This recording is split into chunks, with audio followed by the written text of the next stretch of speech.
The man who has rebuilt more diesel engines than he can count is standing in front of a $100,000 truck he is not allowed to fix. Not because he lacks the skill, because he lacks the password. His name is Ray Delgado. 31 years turning wrenches in the same Ohio Bay, and the fault code flashing on this dashboard is locked behind software he will never be permitted to buy. The engine underneath that hood has not changed much in principle since the one Ray learned on in 1995. Pistons, injectors, air, fuel, compression. What changed is who is allowed to talk to it. Somewhere in a settlement most drivers never heard about, a number tells you exactly how much this system is worth to the companies that built it. By the end of this film, you will understand why owning a truck no longer means controlling one, and why that gap is now one of the most quietly profitable arrangements in American industry.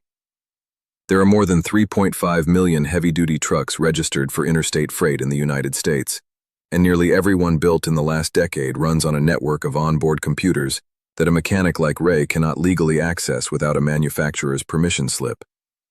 Ray's shop takes in trucks that stall out on the interstate, engines that derate themselves into limp mode, transmissions that throw a code no scanner in his bay can read.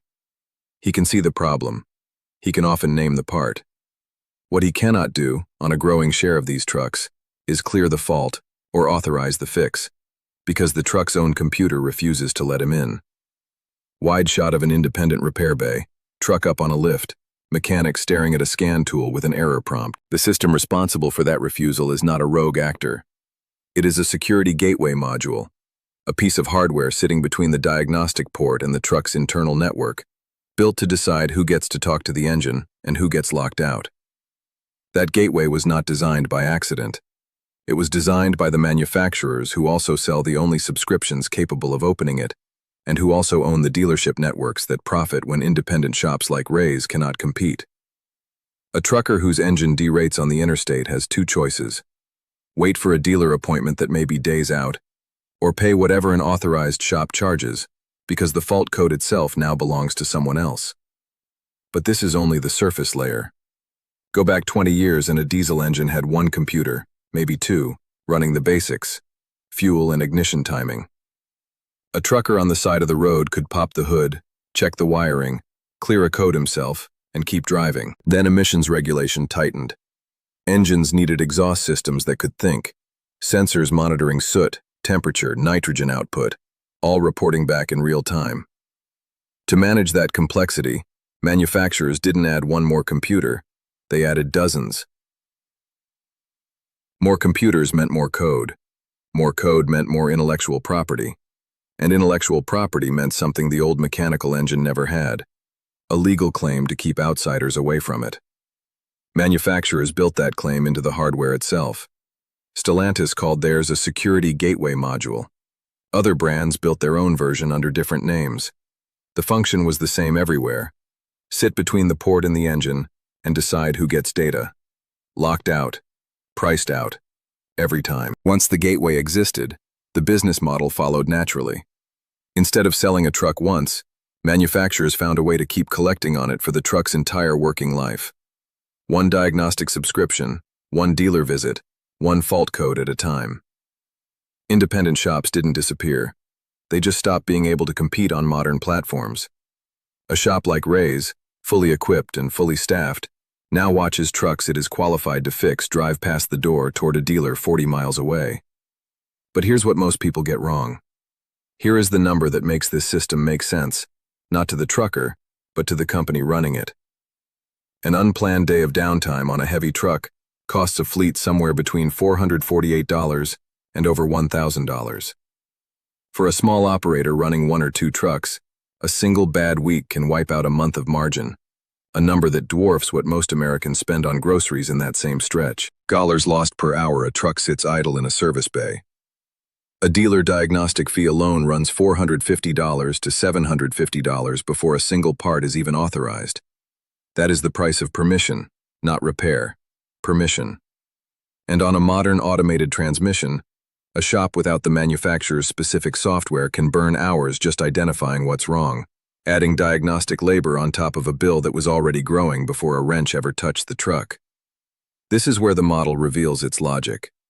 A truck that breaks down away from an authorized network is not a liability to the manufacturer. It is a captive customer, and captive customers do not shop around. The counterintuitive turn is this. The manufacturers are not primarily in the business of building trucks anymore. They are in the business of controlling what happens to a truck after it's sold, and the truck itself has become the delivery mechanism for a service contract that can run for the truck's entire life. That's the same mechanism regulators found when they went after John Deere. The Federal Trade Commission concluded Deere had restricted diagnostic software to its own dealer network, a practice regulators say helped grow the company's repair and parts business at the direct expense of the equipment's owners. Deere agreed to a 10-year consent decree and separately settled a class action brought by farmers for $99 million, real money, paid out because a locked software gate had turned ordinary maintenance into a controlled transaction. Trucking has not reached a settlement like that yet, but the mechanism inside a Class 8 truck security gateway is functionally identical to the one a federal judge just forced a tractor manufacturer to open. Ray Delgado's scan tool and a Nebraska farmer's tractor console are being blocked by the same idea, wearing a different logo. Most drivers assume a breakdown is bad luck. It rarely is. It is the predictable output of a system engineered so that only one type of shop can legally finish the job. Ray has felt this for years without a name for it. Every trucker who's paid a $600 diagnostic fee to find out what a $30 sensor was doing has felt it too. Watching this, you now have the name, a security gateway, a locked port, a business model built on making the fix a permission, not a repair. Ray closing a hood, looking at the truck, then at the camera, quiet, matter of fact, not defeated. What most people don't realize is that this fight is no longer confined to farm equipment. Independent shop advocates, fleet operators, and lawmakers from both parties are pushing to attach truck and auto diagnostic access to the Federal Surface Transportation Reauthorization Act, moving through Congress this year. The same kind of legislative vehicle that could do for Ray's industry what the courts just did for tractors. That is the door the Deere settlement pried open, and it's the reason this problem, for the first time in over a decade, has a real deadline attached to it. Watching this puts you ahead of most people on the road, because most drivers still think their biggest enemy is the breakdown itself. It isn't. It's who gets to decide whether the fix is allowed. Which brings us to what happened next. Ray Delgado will keep opening his bay every morning, whether or not Washington acts this year. But the trucks rolling in will keep arriving with more computers, more gateways, and fewer doors he's allowed to open.